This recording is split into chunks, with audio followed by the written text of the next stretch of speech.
వానత్తుగా cancel అయింది. వెళ్ళతాయి ఆ bus లేకపోతుంది.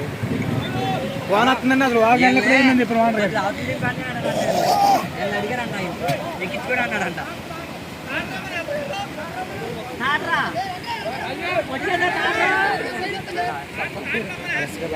Cancel అయింది.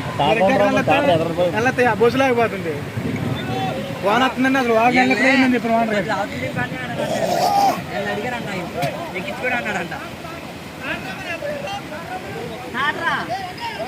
వచ్చేదా